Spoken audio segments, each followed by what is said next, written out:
ओम नमो भगवते वासुदेवाय। तो आप सभी का भगवद गीता के सत्र में स्वागत। और आप लोग बहुत ही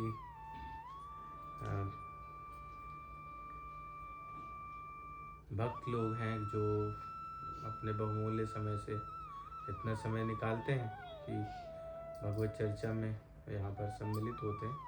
और हम लोग अब भगवत चर्चा करते करते अध्याय 5 में हैं और अध्याय 5 में 5 श्लोक पिछली बार हम लोग कर भी चुके हैं। तो हम लोग उसी क्रम में आगे बढ़ेंगे। और फिर लेकिन उससे पहले हम लोग पूर्व आचार्यों से प्रार्थना करते हैं और साथ साथ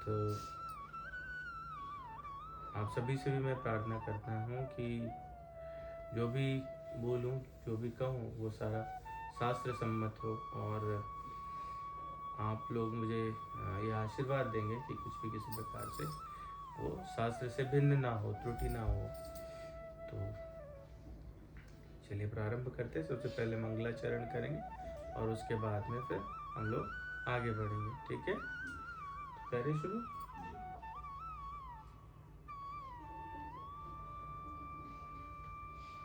वर्णानामर्थसंघानां रसानां छन्दसामपि मङ्गलानां च कर्तारो वन्दे वाणी विनायको।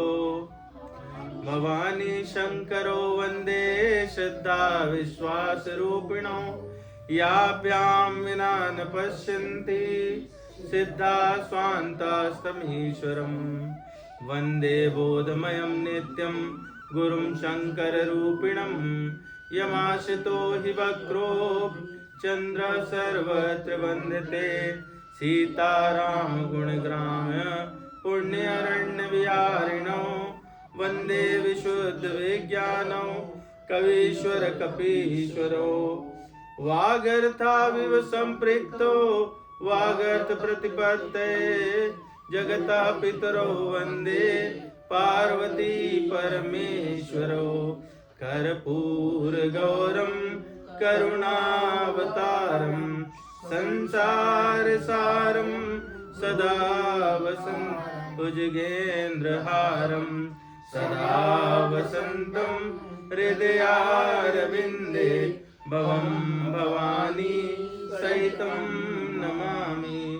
ॐ अज्ञानतिमिरान्धस्य ज्ञानाञ्जनशलाकया चक्षुरुन्मीलितं येन तस्मै श्रीगुरुवे नमः।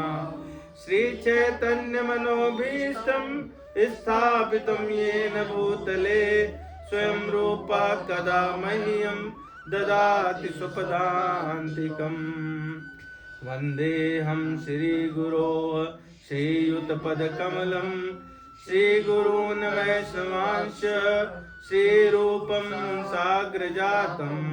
सगणरघुनाथान्वितं तं सजीवं साद्वैतं सावधूतं परिजनसहितं। कृष्णचैतन्यदेवं श्रीराधाकृष्णपादान् सगणललिता श्रीविशाखान्वितांश्च। हे कृष्ण करुणा सिंधु हे दीनबंधु जगतपते। गोपेश गोपिका कांत राधा कांत नमोस्तुते। तप्त कांचन गौरांगी राधे वृंदावनेश्वरी। वृषभानुसुते देवी प्रणमामि हरिप्रिये। वाञ्छाकल्पतरुभ्यश्च कृपा सिन्धुभ्यैव च पतितानां पावनेभ्यो वैष्णवेभ्यो नमो नमः। श्री कृष्ण चैतन्य प्रभु नित्यानंद श्री अद्वैत गदाधर श्रीवासादि गौर भक्त वृंद। हरे कृष्ण कृष्ण कृष्ण हरे हरे। हरे राम राम राम हरे हरे। शान्ताकारं भुजगशयनं पद्मनाभं सुरेशं विश्वाधारं गगनसदृशं मेघवर्णं शुभांगं लक्ष्मीकान्तं कमलनयनं योगविद्यानिगम्यं वन्दे विष्णुं भवभयहरं सर्वलोकैकनाथं यं ब्रह्मा वरुणेन्द्र रुद्रमरुतः स्तुवन्वन्ति दिव्यैः स्वैर्वेदैः साङ्गपदक्रमोपनिषदैर्गायन्ति यं सामगाः ध्यानावस्थिततद्गतेन मनसा पश्यन्ति यं योगिनो यशान्तं सुरासुरगणा देवाय तस्मै नमः। गुरुर्ब्रह्मा गुरुर्विष्णु गुरुदेवो महेश्वरा गुरु साक्षात् परब्रह्म तस्मै श्री गुरुवे नमः। ओम वेदाहि गुरुदेवाय विद्महे परम गुरुवे धीमहि तन्नो गुरु प्रचोदयात्। ओम परम तत्वाय नारायणाय गुरुभ्यो नमः। ओम गुम गुरुभ्यो नमः। ओम गुरुभ्यो नमः। बोलिए सद्गुरुदेव महाराज की जय। बोलिए वृंदावन बिहारी लाल की जय। श्री सीताराम भगवान की, पवन सुत हनुमान की, उमापति महादेव की। तो हम लोगों ने जो है पिछली बार देखा कि कैसे जो अर्जुन के प्रश्न रहते हैं और अर्जुन के सारे भय रहते हैं, जो संशय रहते हैं, उनको भगवान धीरे धीरे छिन्न कर देते हैं और अर्जुन अनिर्णय की स्थिति में रहते हैं। तो उस अनिर्णय की स्थिति के लिए अध्याय 2, अध्याय 3 और अध्याय 4 ये सारे हम लोगों ने देखे। तो भगवान ने अध्याय 2 में पूरा समराइज किया, संक्षेप में बताया कि क्या है तत्व और उसमें ज्ञान की महिमा क्या है, भक्ति की महिमा क्या है, कर्मयोग क्या होता है। फिर उसके बाद में भगवान जो है वो अर्जुन को बताते हैं कि सकाम कर्म क्या है, निष्काम कर्म क्या है, ज्ञान योग क्या है। तो अध्याय 4 में हम लोगों ने देखा कि ज्ञान योग क्या है, असली ज्ञान क्या होता है और कैसे उसकी परंपरा चली और सारे जितने भी मार्ग हैं वो सब भगवान तक जाते हैं। तो उसमें कर्म विकर्म और अकर्म भी देखे और फिर हम लोगों ने देखा कि जो भी हम लोग करते हैं वो सारा यज्ञ की तरह होता है और वो सब जो है भगवान को समर्पित होता है। तो चाहे आप शॉर्ट रूट लीजिए और चाहे लॉन्ग रूट लीजिए तो वो आप उससे भगवान के पास पहुंच जाते हैं। फिर हम लोगों ने देखा कि भगवान ने बताया जो ज्ञान है वो 4 चीज़ों के समान रहता है। 4 चीज़ों से भगवान ने तुलना की थी। एक था कि जैसे भवसागर में नाव रहती है तो वो ज्ञान नाव की तरह है, आपको भवसागर से पार कर सकता है। जैसे समुद्र में नाव या जहाज होते हैं। अग्नि, जैसे कि अग्नि क्या करती है, जो भी ईंधन उसमें लगाइए आप, अच्छा बुरा खराब सबको भस्मसात कर देती है, समाप्त कर देती है और वो ज्वाला में परिवर्तित हो जाती है। तो ठीक इसी तरह से ज्ञान आपके कर्म प्रभावों को, जो कर्म फल हैं उनको भस्मसात कर देता है, इसीलिए उसको ज्ञानाग्नि कहते हैं। और फल आपको जैसे अलग अलग स्वाद रहते हैं उनके, तो वो फलों का स्वाद आप जब आप निष्काम कर्म करते हैं तो भी आपको कर्म फल भोगने नहीं पड़ते, लेकिन आपको उनका।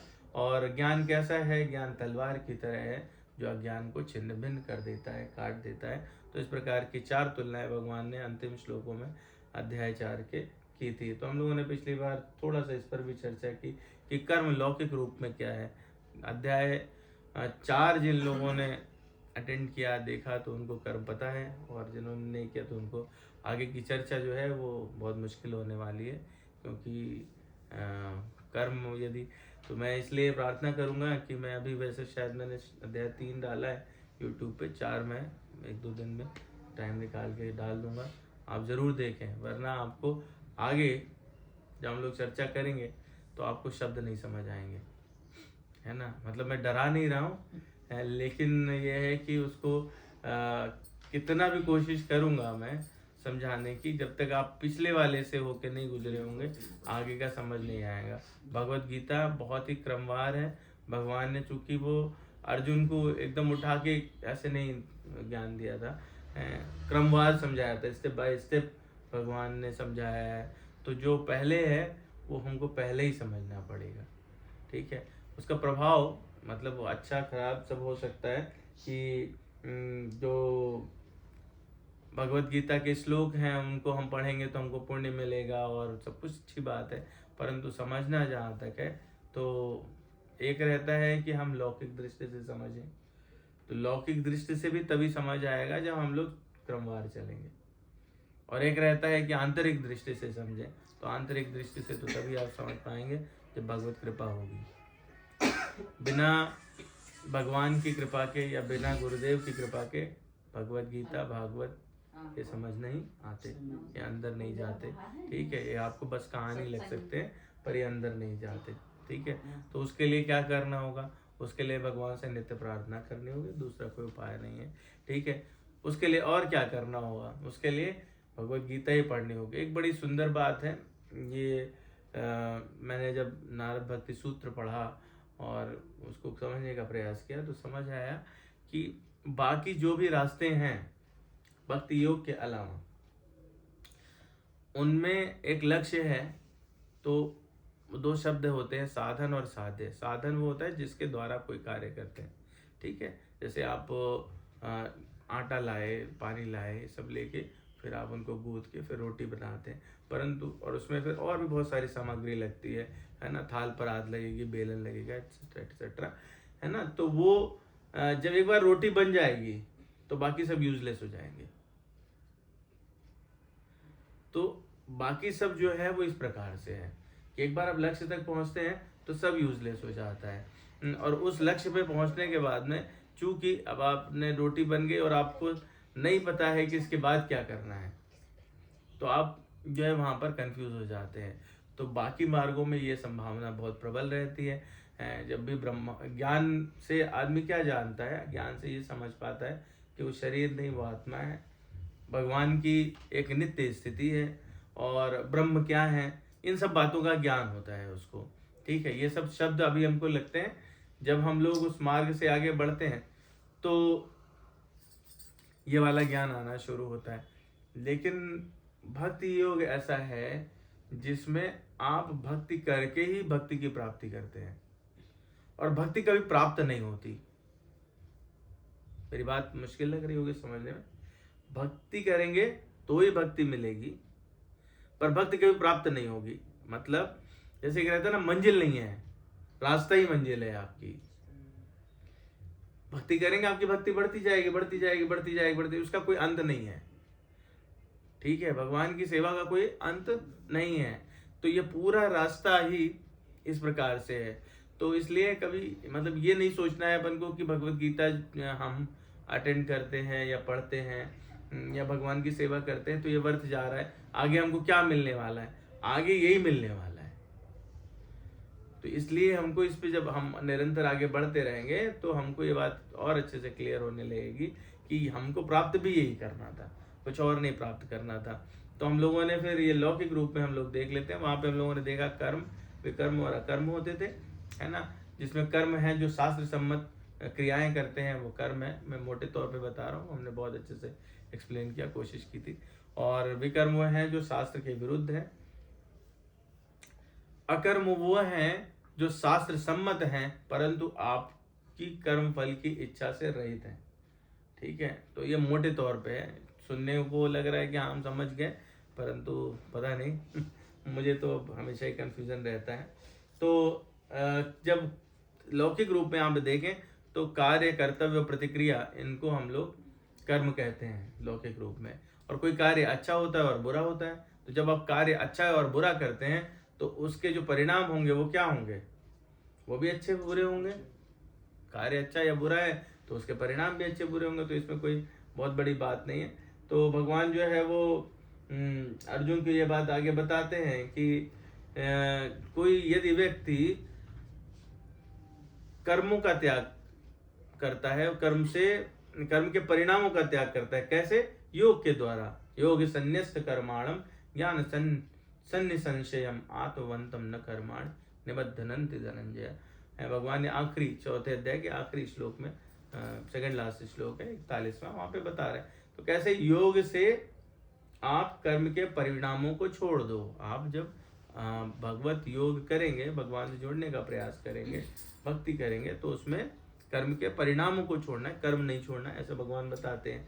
तो अर्जुन यहाँ पर मिस इंटरप्रेट करते हैं, उन्हें लगता है भगवान कह रहे हैं कि कर्म को छोड़ दो, संन्यास ले लो। और इसी चीज को जब ये मिस इंटरप्रेट करते हैं, तो मिस इंटरप्रेट करना ये नहीं कि अर्जुन मूर्ख थे, ये हमको कदापि ये भाव नहीं लाना चाहिए। वो व्यक्ति जो बीच युद्ध के एकदम मध्य में खड़े होकर के और पूरी ज्ञान चर्चा कर सकता है, तो वो व्यक्ति मूर्ख नहीं हो सकता। ठीक है, वो एक लीला है, वो हम लोगों को समझाने की लीला है। तो हमको ये कभी भी दिमाग में नहीं आना चाहिए कि अरे अर्जुन को तो ये बात भी नहीं समझ में, कितना इजी था, भगवान ने बताया, देखो हम लोग तो समझ रहे हैं, उनको नहीं समझ में आए, तो ये वाला स्टोरी नहीं, और हमें सही में समझ नहीं आया, हमने सिर्फ सुन लिया अभी, है ना। तो ये बात भगवान जब कहते हैं तो अर्जुन को थोड़ा ये लगता है कर्म छोड़ देने की बात हो रही है यहाँ पर। और फिर लास्ट में भगवान कहते हैं युद्ध के लिए खड़े हो जाओ, योग संन्यस्त कर्माणम ज्ञान सन्नि संशयम आत्मवंतम न कर्माण निबद्धनन्ति धनंजय। इसको छोड़ दोगे तो आप बधोगे नहीं, और अब तुम युद्ध के लिए खड़े हो जाओ। तो अर्जुन जो है वो थोड़ा कंफ्यूज हो गए, बोले कि ये कुछ समझ नहीं आए बात। यहाँ से जो है अध्याय 5 प्रारंभ हो जाता है। ठीक है, तो अर्जुन का जो कंफ्यूजन है वो ये है कि पहले एक बार आपने मुझे ज्ञान योग बताया था, फिर आपने मुझे कर्म योग बताया, आप कहते हैं कर्म योग, फिर संन्यास लेने की बात करते हैं, फिर आप कहते हैं युद्ध करो। तो मैं कर्म करूं, मैं युद्ध करूं, मैं क्या करूं, मुझे समझ नहीं आ रहा है। तो एक दृष्टि में अगर हम लोग देखें तो अध्याय 5 में हम लोगों को क्या है, पहला जो श्लोक है वो अर्जुन का प्रश्न है कि संन्यास लेना है या हमको कर्मयोग करना है, और इन दोनों में क्या श्रेष्ठ है। फिर भगवान कहते हैं कर्मयोग, दूसरे और तीसरे में कर्मयोग संन्यास के तुल्य है लेकिन आसान है, ये भगवान बताते हैं। फिर भगवान जो है बताते हैं निष्काम कर्म योग बंधन से मुक्ति दिलाता है। इस बात को भगवान तीसरे अध्याय से कहना शुरू कर रहे हैं, विभिन्न श्लोकों में अलग अलग प्रकार से समझाते हुए अर्जुन को कहते जा रहे हैं। तो उसमें योग युक्त कैसा होता है व्यक्ति, और 3 प्रकार के कौन से कर्ता होते हैं, कैसे आप कर्ता नहीं बनेंगे, ये बात भगवान बताते हैं। और फिर आखिर में भगवान बताते हैं, इसमें कुल 29 श्लोक हैं, भगवान बताते हैं कि परमेश्वर पर यदि ध्यान लगाओगे तो आपको मुक्ति मिल जाएगी। और फिर पहला प्रश्न अर्जुन पूछते हैं, पहला जो श्लोक है इस अध्याय का, संन्यास अर्जुन वाच, अर्जुन ने कहा संन्यासम कर्मणा कृष्ण पुनर्योगम च संशसि यच्छेयतयोरेकम तन्मे ब्रूहि सुनिश्चितम। अर्जुन कहते हैं हे कृष्ण, पहले आप मुझे कर्म त्यागने के लिए कहते हैं और फिर भक्ति पूर्वक कर्म करने का आदेश दे रहे हैं, तो क्या आप कृपा करके मुझे निश्चित तौर पे बताएंगे कि इन दोनों में से कौन सा लाभप्रद है। और फिर भगवान जो है समझ जाते हैं कि अर्जुन के मन में बहुत सारी दुविधाएं चल रही, जैसे भी हम लोगों ने चर्चा की द्वितीय अध्याय में भगवान ने जो बताया, तृतीय अध्याय में बताया कि ज्ञानी जो है उसको कोई कार्य नहीं करना पड़ता, चौथे अध्याय में बताया सारे यज्ञों का पर्यवसान ज्ञान में, मतलब जो आप यज्ञ करते हैं उनका रिजल्ट है आपको ज्ञान की प्राप्ति।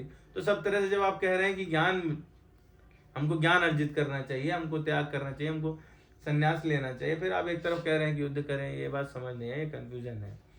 तो इस पर हम लोग चर्चा कर चुके हैं पिछले वाले अध्याय में। ठीक है, तो इस पे हम लोग अब इस बार चर्चा नहीं करेंगे।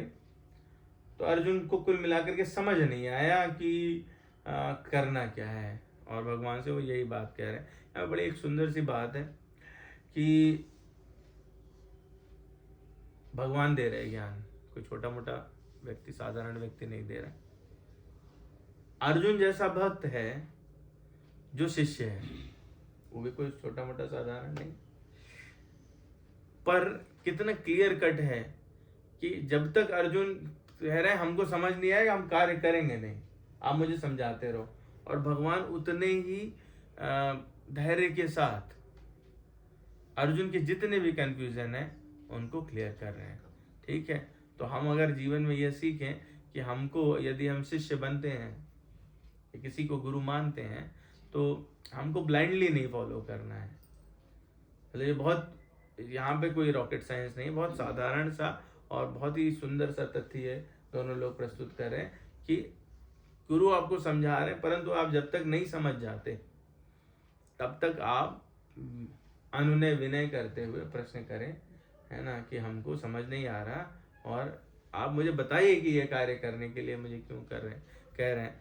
तो ये जो अभी हम लोगों ने श्लोक पढ़ा, इसमें जो है शब्द आया श्रेय 5.1 में, यत श्रेय एतयोरेकम, ऐसा दूसरा सेंटेंस था इसमें। तो श्रेय जो शब्द है, इस पर हम लोगों ने बृहद चर्चा की थी और ये 2.7 श्लोक था। कार्पण्य दोषो अपहत्सो भाव अपृच्छामि त्वां धर्म सम्मूढ़ चेता। तो वहां पर यच्छेयं सुनिश्चितम ब्रूहितन में साधिमाम त्वां प्रपन्नम, ऐसा करके अर्जुन बताता है मैं आपके शरण में हूँ और वो जो मेरे लिए कल्याणकारी, परम कल्याणकारी, वो मुझे बताएं। तो श्रेय शब्द का अर्थ होता है परम कल्याणकारी है। और फिर उसके बाद में तीसरे अध्याय में भी अर्जुन इसी प्रश्न को करता है और 5वें अध्याय में फिर अर्जुन ने वही प्रश्न किया। तो इसका मतलब ये भी हो जाता है कि अर्जुन जो है वो अपने परम कल्याण के लिए बहुत उत्सुक है। उनको एक ही चीज जाननी है भगवान से कि किस अवस्था में परम कल्याण होगा। यही हमारा प्रश्न होना चाहिए, यही हमारा प्रश्न होना चाहिए स्वयं से, गुरु से, भगवान कृष्ण से, विभिन्न शास्त्रों से, हमारा परम कल्याण किसमें है। तो जब अर्जुन ने इतना आसान कर दिया हम लोगों के लिए कि वो प्रश्न ऑलरेडी पूछ लिया है, अब जो भगवान उत्तर बताते हैं हमको उस मार्ग पर चलना मात्र है। तो अर्जुन ने यह प्रश्न पूछा और हम लोग फिर इसको थोड़ा सा हम लोगों ने इस पर चर्चा भी की कि प्रेय और श्रेय दो चीजें होती हैं। प्रेय होता है अल्पकालिक सुख, तुरंत में जो परिणाम मिले उसके लिए कार्य किया जाए। श्रेय है दीर्घकालिक सुख या लक्ष्य जो परम कल्याणकारी हो। और फिर इसके बाद भगवान कहते हैं कि दोनों बराबर हैं। संन्यास जो हम आपसे कह रहे थे वो और कर्मयोग, ये दोनों ही एक जैसे हैं, परंतु आपकी अवस्था में, आपकी स्थिति में सबसे उत्तम है कि आप कर्मयोग करें, यानी भक्ति युक्त कर्म करें। ठीक है, तो अर्जुन को ये जो उपदेश है वो एक तरह से हमारे लिए उपदेश है। अर्जुन संसारिक व्यक्ति हैं, राजर्षि हैं, उनके पास बहुत सारी जिम्मेदारियां हैं, कुटुंबी हैं, परिवार है। तो उनके लिए यदि ये लागू हो रहा है तो हमारे लिए भी वही का वही लागू होता है। तो हम लोगों को जो है वो इस चीज को भी ध्यान में रखना चाहिए कि अर्जुन के लिए जो मार्ग है वो हमारे लिए भी श्रेष्ठ कर मार्ग है। तो हम लोग देखते हैं कि अर्जुन जो है वो ये प्रश्न करते हैं तो भगवान कहते हैं कि भाई अपने कर्मों के परिणामों से घृणा या इच्छा नहीं करनी है और आपको भक्ति युक्त कर्म करना है। तो अर्जुन के मन में आता है कि कर्म जो है वो संन्यास से बेहतर नहीं है, ऐसा मुझे लगता है। तो अगर दोनों एक ही हैं, भगवान कह रहे हैं दोनों एक ही हैं और कर्म करते हुए भी तुम सन्यासी हो सकते हो, तो अर्जुन पूछते हैं ऐसा कैसे हो सकता है, ऐसा कैसे कर सकते हैं। तो भगवान बताते हैं कि सन्यासी व्यक्ति कौन है। सन्यासी व्यक्ति वो है, वो नित्य सन्यासी यानी हमेशा सन्यासी है, जो अपने कर्म फलों से घृणा नहीं करता, उनसे कुछ प्रेम भी नहीं रखता, उनकी इच्छा भी नहीं करता और सभी प्रकार के द्वंद्व, जो दो स्थितियां होती है ना कि सर्दी गर्मी,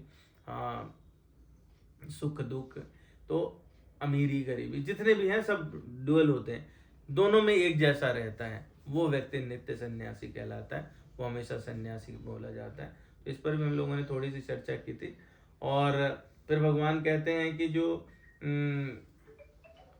अज्ञानी व्यक्ति होता है वही ये कर्म योग और ज्ञान योग को अलग अलग समझता है, लेकिन जो लोग इस तत्व को जानते हैं, ज्ञानी लोग होते हैं वो लोग दोनों को एक ही समझते हैं।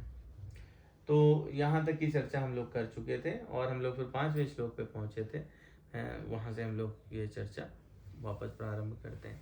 तो 5वें श्लोक में भगवान बता रहे हैं यत् सांख्ये प्राप्यते स्थानम तद्योगैरपि गम्यते एकम सांख्यम च योगम च यह पश्यति सा पश्यति। जो यह जानता है कि सांख्य यानी ज्ञान योग और उससे जो स्थान मिलेगा, उससे जो मंजिल मिलेगी, उससे जो जहाँ पहुँचेंगे, और भक्ति योग, ये दोनों एक ही स्थान पे पहुँचाते हैं, दोनों ही भगवान तक ले जाते हैं। और जो इस तरह से देखता है कि ज्ञान योग और भक्ति योग दोनों एक स्थान पे पहुँचाने वाली बात है, तो वही व्यक्ति जो है वास्तव में वास्तविकता को जानता है, यथारूप में देखता है। तो अर्जुन को भगवान बता रहे हैं यहाँ पर कि कर्म योग और संन्यास दोनों अगर देखा जाए तो एक ही चीज है। कैसे? भक्ति जो है वो संन्यास भी है, कैसे? तो इस चीज को अर्जुन के मन में प्रश्न आया कि कैसे, ऐसा कैसे कह रहे हैं? तो आगे भगवान बता रहे हैं इसको, संन्यासस्तु महाबाहो दुःखं माप्तुं योगतः योग युक्तो मुनिर्ब्रह्म न चिरेणाधिगच्छति।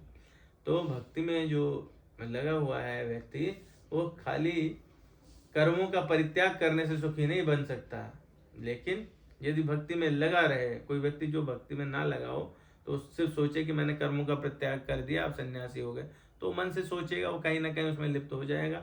लेकिन जो व्यक्ति भक्ति में लगा हुआ है वो आसानी से परमेश्वर को प्राप्त कर लेता है। तो भगवान उसका सुविधा बताते हैं कि कैसे, और ये भी बताते साथ साथ कि जो व्यक्ति भक्ति योग में नहीं है, निष्काम कर्म नहीं कर रहा है, तो उसके लिए त्याग करना बहुत ही कठिन है संसार में। वो त्याग नहीं कर सकता, वो सन्यासी नहीं बन सकता, वो दुखपूर्ण है। लेकिन हाँ, ज्ञानी व्यक्ति भक्ति योग करते हुए भगवान को प्राप्त कर सकता है। तो अर्जुन जो है वो यहाँ पर बहुत कंफ्यूजन वाली स्थिति में पहुंच जाते हैं। भगवान कह रहे हैं कि जो पूरा भी बताया 6ठे श्लोक तक, उन्होंने क्या बताया? उन्होंने कहा कि कर्म को आप त्याग मत करो, त्याग को कर्म में करो। ठीक है? तो आपको लगेगा अजीब सी बात है, अभी कुछ समझ नहीं आए। ठीक है? तो जो कर्म आप कर रहे हैं उनमें कर्म फल की इच्छा का परित्याग करो, इंद्रिय भोग की इच्छा का त्याग करो। कर्म करें लेकिन ये सब त्याग करें। तो अर्जुन समझ नहीं पाए, बोले मतलब समझ नहीं आई बात। बोले अपने कर्मों के परिणामों को ये समझ कर छोड़ दीजिए कि वैसे भी कुछ आपका नहीं है। अब इसको समझते हैं मोटे तौर पे। शरीर किसका है? शरीर किसका है? पंच तत्वों का है और किसका है? पंच तत्व किसके हैं? परमात्मा की। तो फिर अल्टीमेटली शरीर किसका हो? परमात्मा का। संसार किसका है? ठीक है? प्रकृति जो है वो किसकी है? भगवान की। ठीक है? प्रकृति से उत्पन्न होने वाले साधन किसके हैं? भगवान के। शरीर भगवान का है ना, संसार भगवान का, प्रकृति भगवान की, सारे साधन भगवान के। तो उनसे कोई भी कार्य होगा वो किसका होगा? भगवान। उससे कोई फल होगा तो किसका होगा? आपका कैसे हुआ? नहीं हुआ ना, है ना? तो यही भगवान बता रहे हैं, सिंपल से साइंस बता रहे हैं वो। इसमें कुछ ऐसी चीजें कह रहे हैं कि भाई जब सब कुछ मेरा है तो तुम्हारा कहां से हुआ? तुम्हारा तो कुछ नहीं हुआ, तो अब तुम त्याग क्या कर सकते हो? तुम कहते हो कि तुम कर्म त्याग कर सकते हो, ठीक है? अर्जुन के दिमाग में ये चल रहा है ना कि कर्म तो त्याग कर सकते हैं, तो कर्म कौन सा कर्म त्याग कर सकते हो? कि आप युद्ध नहीं करोगे यही त्याग कर सकते हैं ना, पर शरीर निर्वाह के लिए कुछ तो करोगे, वो कर्म तो बने रहेंगे, तो उनका पूर्णतः त्याग तो नहीं हुआ। तो आप जो है वो सन्यासी कैसे हुए? नहीं हो सकते। तो आपका जो है, जो आपका है वो आप त्याग कर सकते हो। वो क्या है?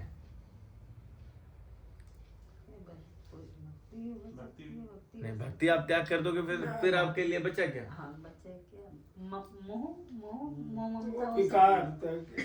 नहीं, विकार तो आपके त्याग करने की चीज ही नहीं है, आप उन्हें त्याग नहीं कर सकते, उन्हें नहीं त्याग कर सकते आप। विकार आप त्याग करने की कोशिश करोगे, आप आए इसलिए हो क्योंकि आप विकारी हैं, आप आते ही नहीं संसार में। ठीक है? जो फल की इच्छा कर रहे हैं वो ना करें, वो उसका त्याग करें। कर्म फल की इच्छा का त्याग। ठीक है? कर्म फल का भी त्याग नहीं कर सकते, कर्म आपने किया, फल आएगा ही आएगा, पर कर्म फल पाने की इच्छा, इसका त्याग कर सकते हैं। यही एक चीज है, क्योंकि जो स्वयं है, जीवात्मा है, उसके साथ में चेतना जुड़ी हुई, उसकी अपनी इच्छा है, वही उसकी है, जिसके द्वारा वो भक्ति करता है या मोह करता है या विकार में जाता है या विकार से अलग होता है। तो जो उसका है वो क्या है? वो इच्छा है। ठीक है, भोग करने की इच्छा है, उस इच्छा का परित्याग कर सकता है। तो वो इच्छा का परित्याग कर ले तो काम बन जाएगा। तो भगवान जो है, भगवान से अर्जुन मन में बोल रहे हैं कि अगर मेरा कुछ भी नहीं है तो फिर कर्म करना भी मेरा नहीं हुआ। अभी इतनी बात की ना है, तो केवल अगर संन्यास यानी जड़ पदार्थ का त्याग, चीजें छोड़ दिया आपने, चले गए जंगल में, है तो आपको संतुष्टि नहीं दे सकता है। लेकिन कर्म योग यानी भगवान की भक्ति और भगवान से लगाव आपको आसानी से सर्वोच्च, क्योंकि आप जैसे ही जुड़ जाते हैं ना, मोटे तौर पे यदि प्रधानमंत्री का चपरासी है, उसका भी डायरेक्ट लिंक है प्रधानमंत्री से, प्रधानमंत्री का पुरोहित है, निजी सचिव है, सबका लिंक किससे है? सीधे प्रधानमंत्री से है। ठीक है, तो आप किसी भी अवस्था में कोई भी कार्य कर रहे होते हैं, आपका लिंक जो है वो सीधे ऊपर हो जाता है। तो ये आसान हुआ, बजाय इसके कि आप एक पूरी तैयारी करें, बोले मैं अब पूरा तैयारी करूंगा और इसके बाद में देखूंगा, सचिव बनूंगा और भगवान के सामने खड़ा हो जाऊंगा, या मतलब प्रधानमंत्री के सामने खड़ा हो जाऊंगा, उन्हें इलेक्शन में चैलेंज करूंगा, वो स्थिति बनेगी। ये एक लंबा प्रोसेस है, पूरा जीवन लगा सकते हैं, कोई गारंटी नहीं है।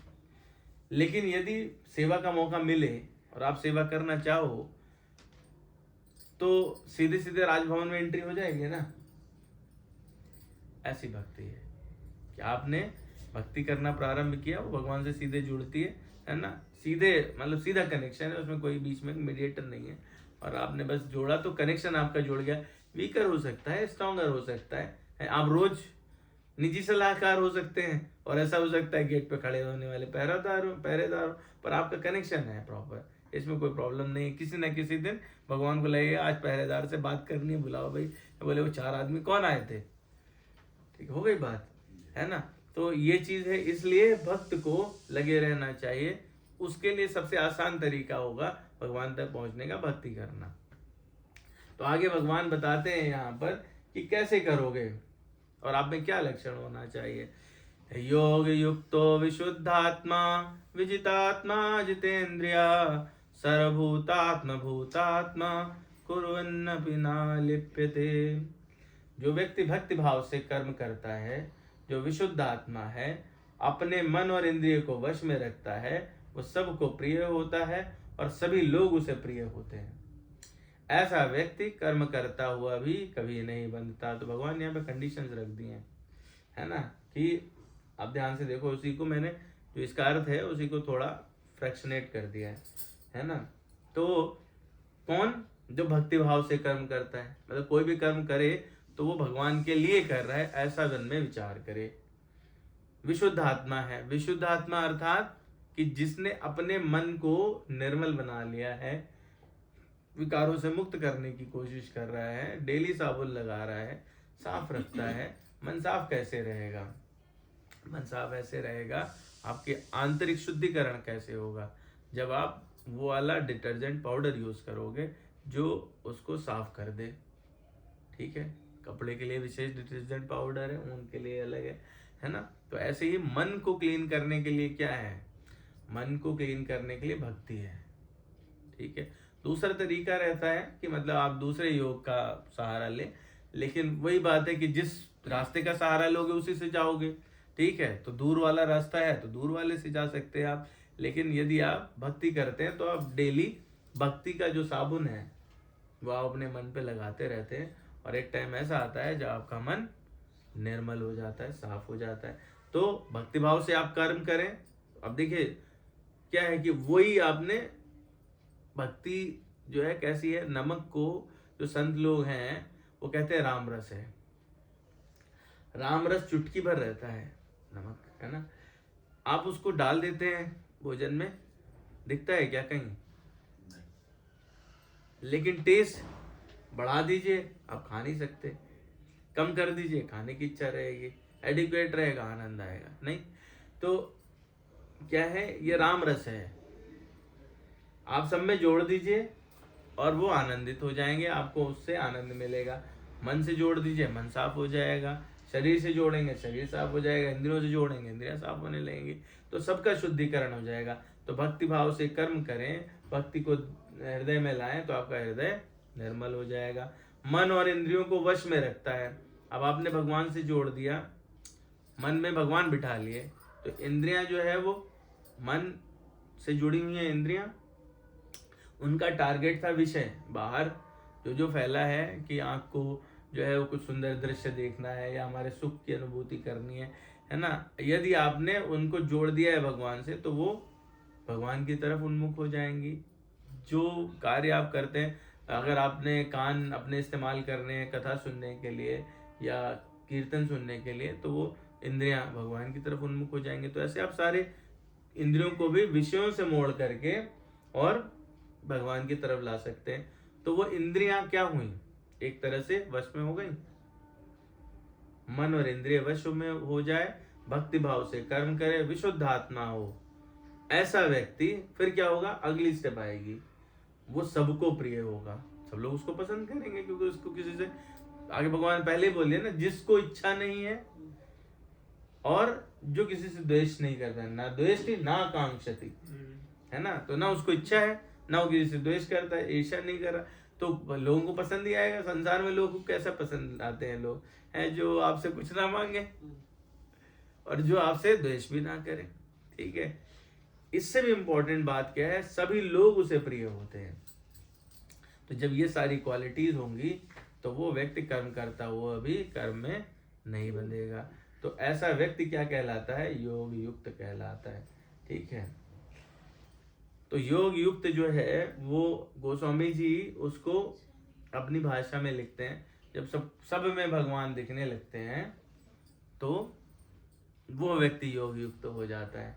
तो जब आप इसकी पराकाष्ठा पे जाएंगे तो आपको समझ आएगा कि सब जितने प्राणी हैं उनके हृदय में कौन विराजमान है। जब हमारा शरीर भगवान का है तो इनका शरीर किसका, उनका किसका।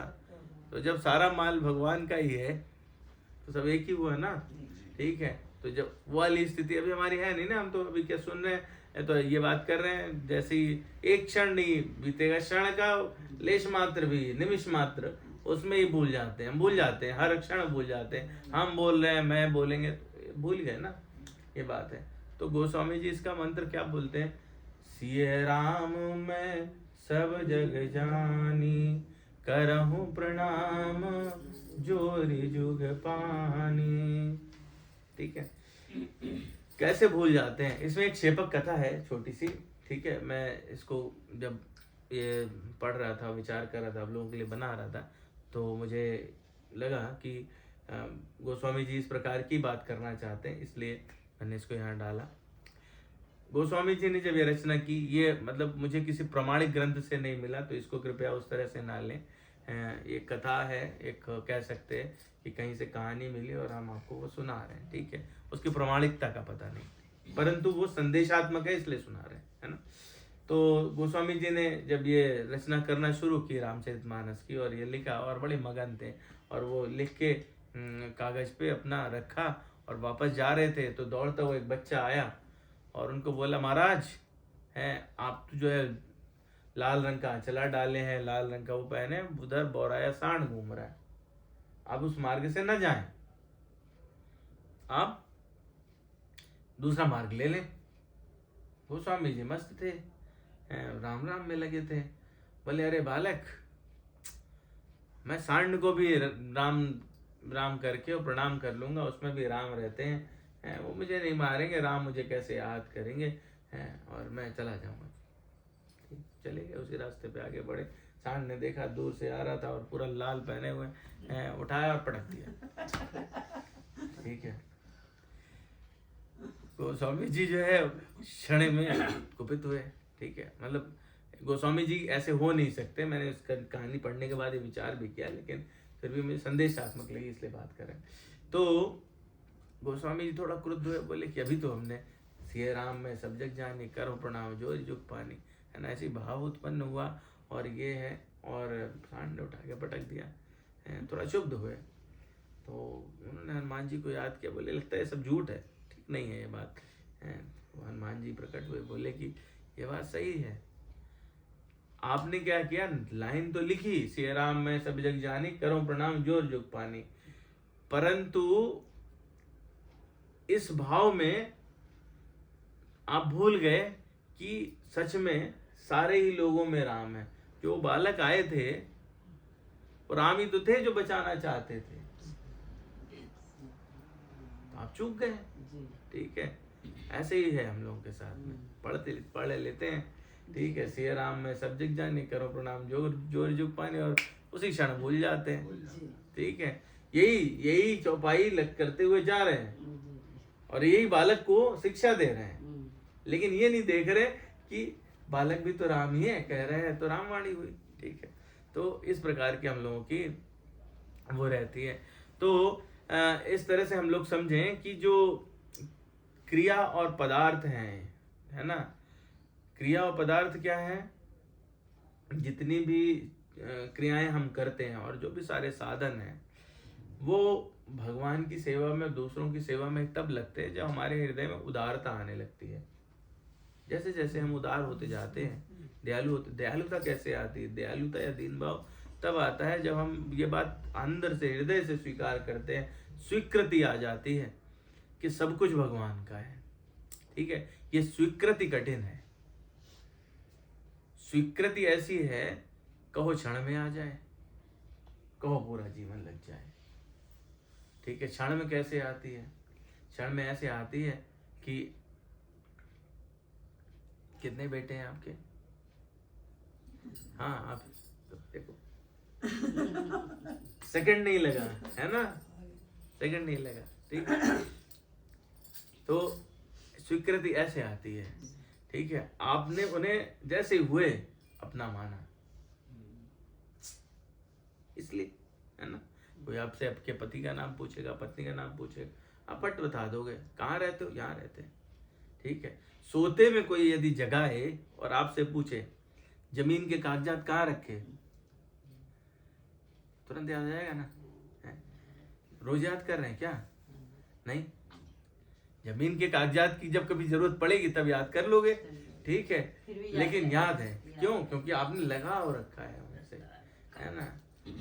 वही लगाव यदि क्षण भर, हर क्षण भगवान से शुरू हो जाए तो इस बात की स्वीकृति बन जाएगी कि भगवान हमारे हैं, इन्हीं का सारा कुछ है, इन्होंने ही हमको यहाँ रखा है, इनकी क्रियाएं ही हो रही हैं, है ना, और सारा जो परिणाम है वो भी इन्हीं का है।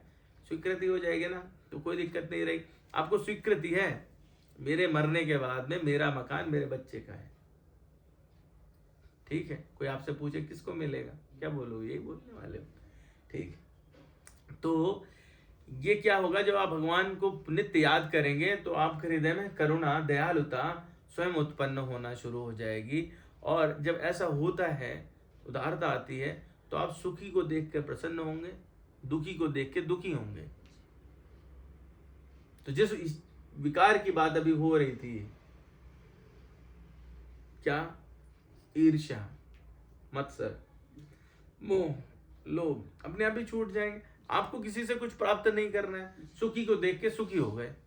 अरे वाह क्या बढ़िया बढ़ रहा है, देखो आम का पेड़ इतना बड़ा हो गया, बढ़िया फल लग रहे हैं, क्या सुंदर है ये, सबको सुख देगा, कोई दिक्कत नहीं है, बहुत अच्छी बात। ठीक है, ऐसे किसी धनी व्यक्ति को देख के, कोई फलने फूलने वाले व्यक्ति को देख के, जिसके 2 बच्चे हों उसको देख के, मतलब सुख तो किसी के सुख में सुख आपने ढूंढा। आपको ऐसे में कुछ चाहिए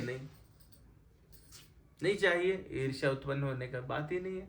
दुख में दुखी हो गए, अरे ये कैसा दीन है, इसकी कैसे हम मदद करें।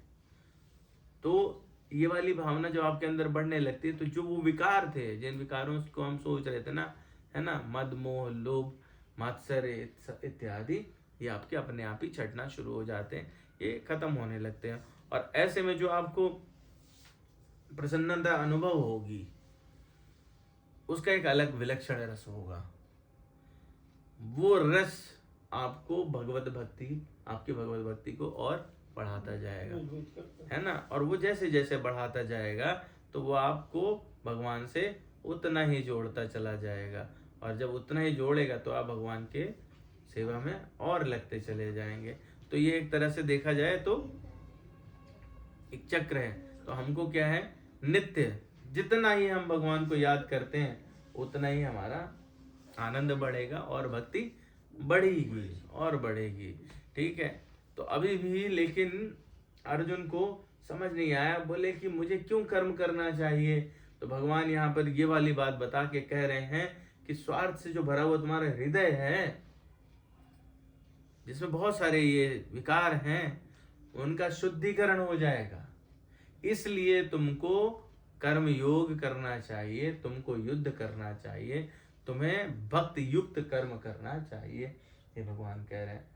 तो कैसे अर्जुन, अभी जो मैं आपको बता रहा हूं वही अर्जुन के मन में प्रश्न आया, तो भगवान उसको बता रहे कैसे करोगे इसको। भगवान कह रहे हैं नैव किंचित करोमीति युक्तो मन्येत तत्वित पश्यन् शृण्वन् स्पर्शन् जिघ्नन् गच्छन् स्वप्नन् श्वसन् प्रल्पन् विसर्जन् उन्निमिषन् निमिषन्नपि इंद्रियाणीन्द्रियार्थेषु वर्तन्त इति धारयन्।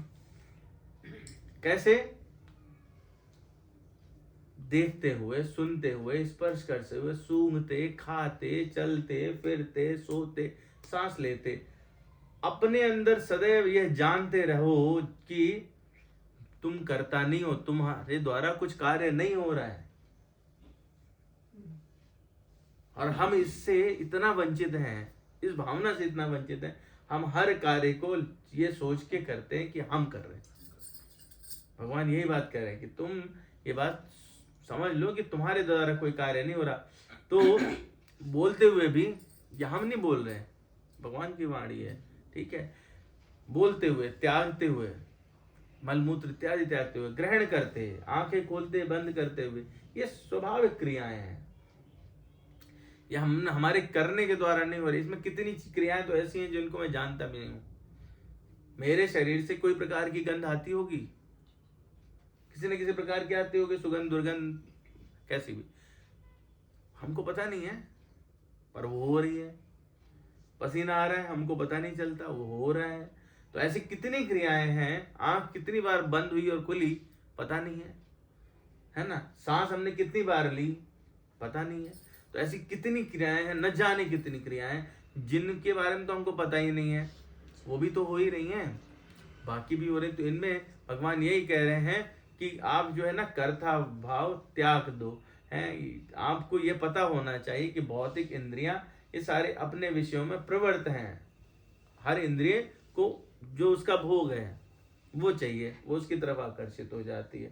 नाक सुगंध की तरफ आकर्षित हो जाएगी, कान जो है कोई ध्वनि की तरफ आकर्षित हो जाएगा, दृष्टि जो है वो आपको किसी दृश्य की तरफ आकर्षित करने लगेगी। छूने की जो प्रक्रिया है, आप किसी न किसी को स्पर्श, अलग अलग प्रकार के स्पर्शों से वो आप, तो ये सारे विषय जो है वो आपको आकर्षित करेंगे। तो भगवान जो है वो ये कह रहे हैं कि आप कैसे जीवन शुद्ध कर सकते हैं, तब जब आप ये समझ लें कि आप इंद्रियों से पृथक हैं। आपकी इंद्रियां वो आप उनको कर्ता भाव से ना देखें। तो अलग अलग इंद्रियां होती हैं, इनमें अलग अलग हिस्से रहते हैं, कुछ सूक्ष्म हैं, कुछ प्रकट हैं। तो भगवान यही कह रहे हैं कि 5 कारण होते हैं: कर्ता, कर्म, अधिष्ठान, प्रयास और भाग्य। और ये जो है, इनका किसी भी कार्य से कोई लेना देना नहीं रहता। तो वो कौन व्यक्ति है जिसका जीवन शुद्ध होगा? जो इनसे अलग रहे और दिव्य सेवा में, भगवान की सेवा में लगा रहे। ठीक है। तो जितनी भी आपकी इंद्रियां हैं वह इंद्रिय तृप्ति की बजाय यदि भगवान की तुष्टि में लगती हैं तो आप क्या है, उन्हीं का है, उन्हीं के लिए प्रयोग करने लगते हैं। तो आप उनमें लिप्त होना बंद हो जाते हैं। आपको समझ आने लगता है कि ये पृथक है। हमको तो इस साधन, ये कार्य दिया गया, इस साधन को चलाने का, शरीर निर्वाह का कार्य दिया गया है कि शरीर कैसे चलेगा, उतना हमको भोजन ग्रहण करना, उतना आश्रय चाहिए। ठीक है। बीमार हो जाएंगे, सेवा नहीं कर पाएंगे, आप भक्ति नहीं कर पाएंगे, भगवान को याद नहीं कर पाएंगे। तो आपको वो चाहिए कि उतना आपका कार्य चलता रहे। तो भले से ही जो व्यक्ति भक्त होता है वो ऊपर से दिखता है कि भौतिक कार्य कर रहा है, लेकिन वो सारा का सारा कर्मेंद्रियों के कार्य को समझते हुए भगवान में अर्पित करता रहता है और वो किसी भी बंधन में नहीं पड़ता। तो भगवान यहाँ पर क्या कह रहे हैं, नैव किंचित करोमीति युक्तो मन्येत तत्वित। तत्ववित यानी तत्व को जानने वाला। तत्व को जानने वाला कौन है? वो जानता है जो कि कोई भी क्रिया का कर्ता वो स्वयं नहीं है। आगे भगवान बताएंगे कि 3 प्रकार के कर्ता होते हैं और वो अलग अलग रहते हैं। तो जब आप में आप मतलब आत्मस्वरूप अंदर उसमें कोई कर्ता नहीं है तो क्रियाएं कौन कर रहा है? हमारे दिमाग में प्रश्न आएगा। क्रियाएं तो हो रही है ना, कौन कर रहा है? तो जो क्रियाएं हैं वो किनके द्वारा हो रही? ज्ञानेंद्रियों के द्वारा, कर्मेंद्रियों के द्वारा। तो इसमें 5 होते हैं अलग अलग। थोड़ा ये क्लिष्ट हो जाता है यहाँ से, ये बिल्कुल क्लिष्ट वेदांत है कि ज्ञानेंद्रिय, कर्मेंद्रिय, अंतःकरण, प्राण, उपप्राण, 5 है ना। इनको सबको इंद्रियों के अंतर्गत लेते हैं भगवान। जो यहाँ पे कह रहे हैं इंद्रियाणि इंद्रियार्थेषु, है ना। तो वो ये 5 चीजें हैं। तो इंद्रिय जो है हमारे वो 5 विषय वाली होती, जैसे जिनमें मतलब अभी हम चर्चा कर रहे थे, शब्द, जीवा, स्पर्श, है ना, रूप, दृश्य, रस और गंध, ये 5 होते हैं। इनके हिसाब से वर्ताव होता है। तो अगर आप अपने को अलग पृथक माने और इसको एक साधन माने, तो हमने पिछले वाले सेशन में भी एक एग्जाम्पल लिया था रेलगाड़ी का। आप जाके रेलगाड़ी में बैठ जाते हैं ना, तो फोन आता है अपने पास में, बोले कहाँ पहुंचे? बोले जी बधाई, एक स्टेशन पहले। पहुंचा कौन, आप या रेलगाड़ी? ठीक है। पर ये हम भ्रमित होकर के कर्ता भाव से अपने आप को रेलगाड़ी समझ लेते हैं। ठीक है। ठीक उसी तरह से जैसे आप बाहर निकले गेट से बाहर, बोले ए ऑटो रिक्शा, तो ला के रोक देता है, गाड़ी घुमाई, बोले जी साहब। तो वो ऑटो रिक्शा है या जिस गाड़ी में है वो ऑटो रिक्शा है? जिसमें है वो ऑटो रिक्शा है, पर उसको कर्ता भाव में ये लगता है उसने अपने आप को जोड़ दिया है उससे। तो आप जब उस शरीर से जोड़ देते हैं अपने आप को, सारी चीजें आपकी जुड़ी हुई हैं, तो वो आपका संबंध इससे हो जाता है। और वो अंततोगत्वा आप जब उससे जुड़ जाते हैं तो ठीक उस तरह से जैसे कि अब मान लीजिए 2 दोस्त हैं और एक ने कुछ गलत कार्य किया, बोले दोनों बहुत कर रहे संगी हैं, दूसरा जरूर साथ में रहा होगा, कुटेगा, फिर दोनों ही कुटेंगे, एक थोड़े ना कुटेगा। ठीक है, साथ ही आएंगे, साथ ही कुटेंगे, साथ ही जाएंगे। ठीक है। और जैसे ही दूसरा दोस्त अगर ये कहे कि भाई ये मेरा दोस्त नहीं है, इसकी गति ये जाने, ठीक है, उसकी हिम्मत टूट जाएगी ना, कोई वैसा कार्य नहीं कर सकेगा। संभवतः दोनों कुटने से बच जाएंगे, नहीं तो एक तो पक्के से जिसने किनारा ले लिया वो तो कुटने से बचा ही बचा है। ठीक।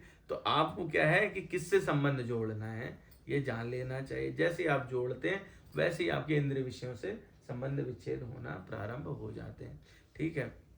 और इस तरह से जब आप ये बात अंदर से जानने लगते हैं ना कि मैं इंद्रिय नहीं हूं, तो ये बात जानने का मतलब ये नहीं है कि बोले मैं इंद्रिय नहीं हूं, लाओ रसगुल्ला खाऊं, ठीक है, अच्छा लाओ समोसा तो चलने दो, तो वो फिर तो मतलब क्या, आप खुद को धोखा दे रहे हैं। शरीर निर्वाह के लिए जितनी आवश्यकता है, बोले भगवान को ये पसंद है, ये चाहिए, चलो ठीक है, हमको इससे काम चल जाएगा, शरीर चलेगा, वो उतने तक रखें। बाकी सारा हम भक्ति भाव में अगर यूज करते हैं तो आप धीरे धीरे देखेंगे कि इससे अलग होने लगेंगे। तो जो है वो ये चीज भगवान अर्जुन को समझाने का प्रयास करते हैं। ठीक है। तो इसमें पिछले 3 अध्याय में हमने 27वें श्लोक में देखा था, भगवान कहते हैं प्रकृते क्रियमाणानि गुणे कर्माणि सर्वशा अहंकार विमूढ़ात्मा कर्ताहम इति मन्यते।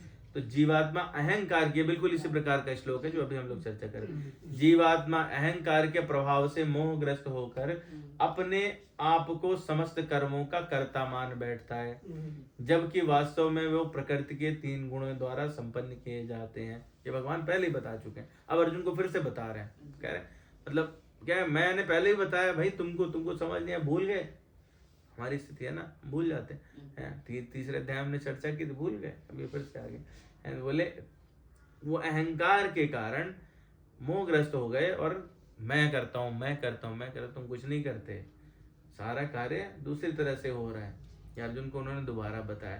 तो अर्जुन कह रहे हैं कि मुझे तो समझ में नहीं आया कर्म क्यों करना चाहिए। भगवान ने कहा स्वार्थ से भरा हुआ हृदय उसका शुद्धिकरण करने के लिए है, तो कर्म करो। इसका मतलब अर्जुन कहते कर्म करें लेकिन अपने लिए नहीं। भगवान कहते हाँ आप तुम समझे, तो किसके लिए करना है? भगवान के लिए करना। तो ये वाला श्लोक जो भी हम लोगों ने चर्चा की कि खाते पीते सोते जागते हर तरह से आपको भगवान की सेवा में लगे रहना है। तो आगे भगवान बता रहे हैं कि जब तुम इस तरह से करोगे, खुद को कर्ता नहीं मानोगे, सारी इंद्रियों को सेवा में लगा दोगे और ये समझोगे कि वो किसी दूसरे हित में हो रही है, तब आपकी स्थिति कैसी होगी। ब्रह्मण्याधाय कर्माणि संगम त्यक्त्वा करोति यः लिप्यतेन स पापेन पद्मपत्रम विभाम्बसा। तो जो व्यक्ति अपने कर्म फलों को परमेश्वर को समर्पित करके आसक्ति से रहित होकर अपना कर्म करता है, तो मैं तुमको उपदेश कर रहा हूँ ना, यही तो कह रहा हूँ कि कर्मों के फल को छोड़ दो, उनकी इच्छा छोड़ दो, ठीक है। तो जब तुम ऐसा करोगे, उनसे अनासक्त हो जाओगे, तो वो पाप कर्मों से उसी प्रकार अप्रभावित रहता है जैसे कमल पत्र जल से अस्पृश्य रहता है। हम देख रहे हैं, है ना। तो कमल पे अगर करीब से आपने देखा होगा तो कभी भी जो कमल की पंखुड़ियां रहती है उन्हें पानी टिकता नहीं है, ठीक है। कहाँ उगता है कमल? हम लोग रोज सुनते हैं, कहते हैं कमल कहाँ उगता है? कीचड़ में, ठीक है। कीचड़ मतलब पाप है। तो हम लोग क्या है, भव सागर में पाप के समुद्र में है, ठीक है। और हमको कभी कभी लगता है ना, हम लोग ये बात तो अहंकार वश रोज कहते हैं, लगभग हमने कोई पाप नहीं किया आज तक, कहते हैं ना, जीवन में न जाने कितनी बार कहा होगा, ठीक है। आप सूक्ष्म से रोज हजारों पाप कर रहे हैं, ठीक है। मोटे तौर पे बरेली से आए आप, ठीक है, बीच में कई सारी ट्रैफिक लाइट पड़ी, वहां पुलिस वाला ना हो, ठीक है, और आपने ट्रैफिक लाइट जंप कर दी, तो क्या ये अपराध नहीं है? ठीक, पुलिस वाला हो, उसने आपको रोक लिया, तो क्या अपराध नहीं था? तब भी अपराध था, ठीक है। तो हम अपराध को अपराध कब मानते? जब पकड़े गए, ठीक है। जब ना पकड़े गए तो बोले अपराध नहीं हुआ, ठीक। उसी तरह से क्या होता है, जब हम किसी दिन लेंस लगा के देखें, दोनों आग ऐसे लगाएं और देखें जमीन पे पता नहीं कितनी चींटियां, कितने कुछ, और हम हर क्षण चलते करते, है ना, कितना जीव हत्या कर रहे होंगे। जो हम खाते हैं नित्य प्रति, वो क्या जीव हत्या नहीं है? है ना। मतलब आप जो जैसा खाने वाला है उसकी चेतना भिन्न प्रकार की हो सकती है, उसका पाप कर्म उसके हिसाब से उतना प्रबल हो जाएगा, ठीक है। परंतु आप ये कह सकते हैं हम तो शाकाहारी हैं, भैया मूली खेत से नहीं उखाड़ी क्या? मूली में प्राण नहीं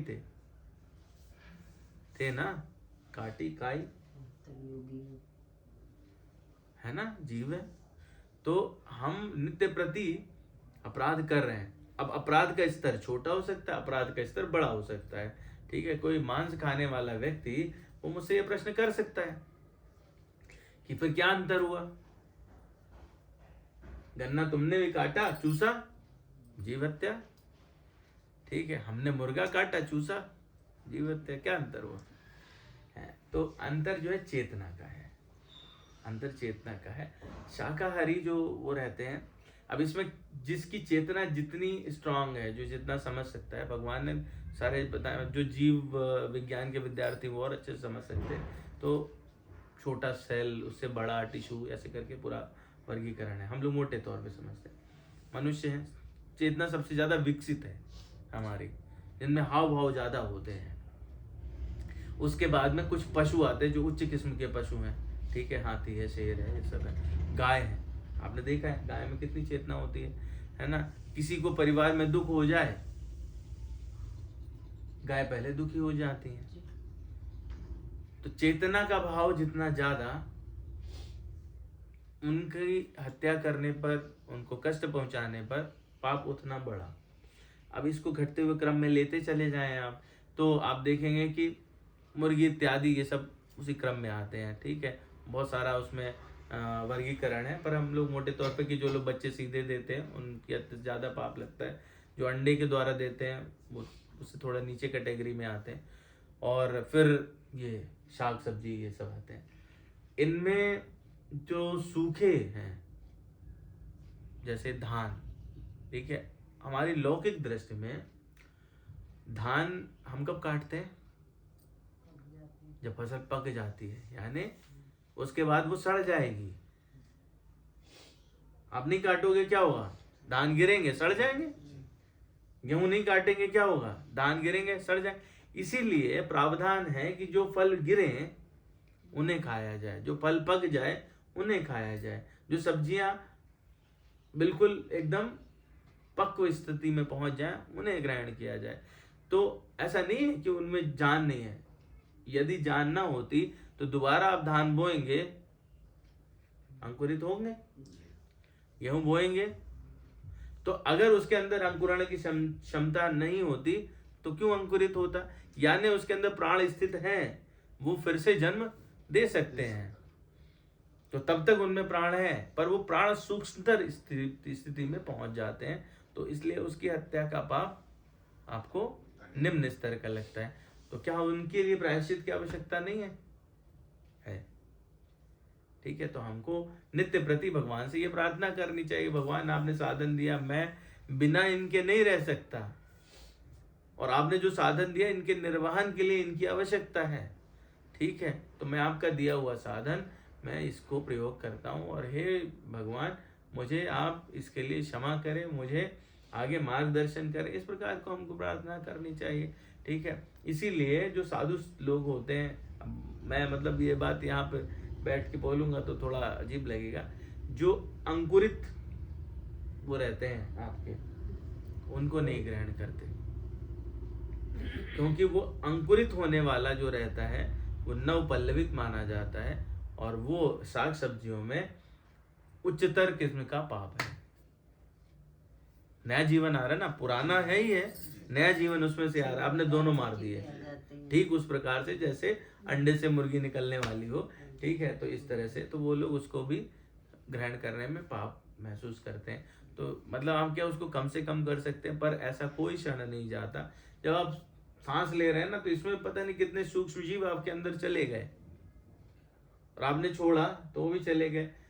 जो लोग जीव विज्ञान के विद्यार्थी वो जानते हैं, पानी में ऐसे माइक्रोस्कोप लगा के देखेंगे तो क्या क्या तैरता रहेगा। दही रोज चाव से खाते, लैक्टोबैसिलस बैक्टीरिया रहता है, ये पता ही है हमको सब, है ना। तो क्या हम उनको खा नहीं रहे? खा रहे हैं, ग्रहण कर रहे हैं। ठीक है, तो अब जो मूर्ख लोग होंगे वो बड़ा तर्क कर सकते हैं, बोले आपने लाखों करोड़ों बैक्टीरिया खा लिए और मैं एक बकरा खा लेता हूँ तो क्या बड़ी बात है। तो अब मतलब उनको कौन समझाए कि बकरा जो लाखों करोड़ों बैक्टीरिया पेट में लेके बैठा, तो तुमने मतलब वो गुणात्मक हो गया ना, गुणात्मक हो गया। ठीक है, तो अब ये तो खैर चलिए इस बहस का कोई अंत नहीं, पर हाँ ये सारे नित्य पाप करते हुए भी यदि आप भक्ति में लगे रहते हैं तो आपका शुद्धिकरण होने लगता है। आपको उन जीवों के प्रति भी जिनको आप देख नहीं सकते, सूक्ष्म से सूक्ष्मतर जीव, उनके प्रति भी दयालुता उदारता उत्पन्न हो जाती है। और ऐसे जब आप इस प्रकार की करुणा का भाव रखते, प्रयासित करते ना, तो हम लौकिक जगत में भी देखते, बोले इसका व्यवहार ठीक है भाई, इसको उम्र कैद की सजा मिली थी, 5 साल कम कर दो। लौकिक व्यवहार में देखते हैं ना ये बात। तो हम लोग मतलब जब भगवान से जुड़ेंगे तो हमारे पिता है ना, उनका लड़का सुधर गया भाई, ठीक, पहले गुंडे ही कर रहा था, अब ये रास्ते पे आ गया है, अब इसको चलो हम लोग ठीक वाला वो दे देते हैं। तो भगवान इस तरह से बता रहे हैं कि आप नित्य पाप के समुद्र में, कीचड़ में रहते हुए भी ऐसे ग्रो करेंगे कि आपको वो पाप स्पर्श नहीं करेगा। कब? जब आप कर्म फलों को परमेश्वर को समर्पित होकर के आसक्ति रहित होकर कार्य करेंगे। ठीक है, तो ये चीज भगवान बता रहे हैं। खैर समय जो है वो आगे बढ़ गया है, तो मुझे लगता है यहीं देना चाहिए विराम, और इसके बाद अगर कुछ बताएंगे तो शायद हमारे लिए मुश्किल हो जाएगी ग्रहण करना भी। है ना? क्या कहते हैं? नहीं सर, ऐसी कोई बात नहीं है, आनंद आ रहा है। विषय क्लिष्ट है ना थोड़ा सा। अच्छा लगता है, मन नहीं भरता ना। भगवान ये भी बता रहे हैं कि जो व्यक्ति, इसका मतलब क्या हुआ, जो व्यक्ति जानता है कि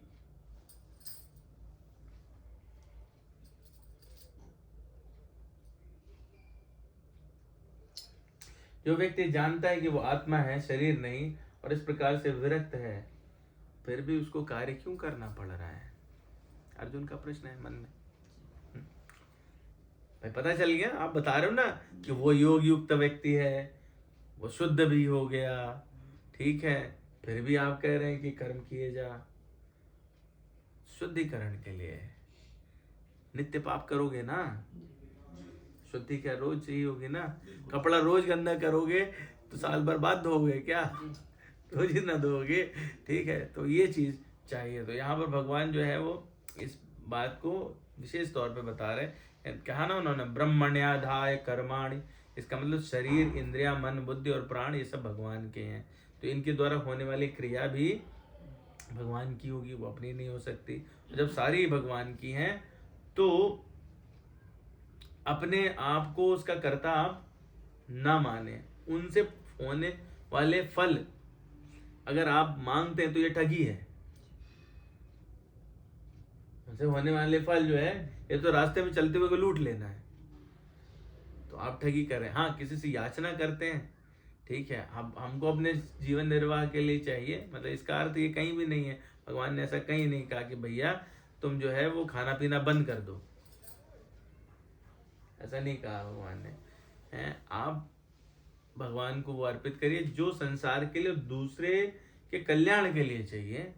बहुत सारे कार्य आप इसलिए भी करते हो, अगर आप उनको दूसरी दृष्टि से देखें, भाव बदलने की आवश्यकता है, तो वो दूसरे कल्याण के। अब एक आदमी फैक्ट्री चला रहा है, मान लीजिए हम यहाँ पे नौकरी करते हैं, ठीक है, अगर ये बंद कर दें इनकी कार्यशाला, तो कितने लोग जो है वो बेरोजगार हो जाएंगे। तो कोई कहे इन्हें क्यों कार्य करना है? भाई इसलिए करना है कि सारे जीवों को साथ मिले, उनको भी वो रहे।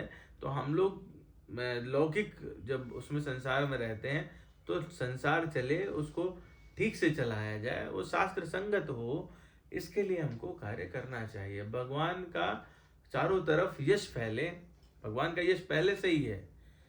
जो लोग उसको भूले हैं उनको जागृत करके उनके अंदर वो चीज पहुंचाने की आवश्यकता है, ठीक है। तो अब हम लोग ये पिछले अगली बार के लिए होमवर्क है, महाभारत के युद्ध में कितने लोग मारे गए थे, ठीक है, ये सब लोग होमवर्क करके आएंगे, यहाँ से हम लोग प्रारंभ करेंगे, ठीक है। तो जो है आज ये के लिए यहीं पर विराम। बोलिए वृंदावन बिहारी लाल की, बोली श्री सीताराम भगवान की, बोलिए उमापति महादेव की, पवन सुत हनुमान की। जय जय श्री सीताराम, जय जय श्री सीताराम। बोले तीर्थराज प्रयाग की, अयोध्या नगरी की, वृंदावन धाम की, गंगा मैया की, चक्र तीर्थ नैमिषारण्य की, यमुना मैया की, सरजू माई की, गौ माता की, सभी संतों की, सभी भक्तों की, सभी वैष्णवियों की।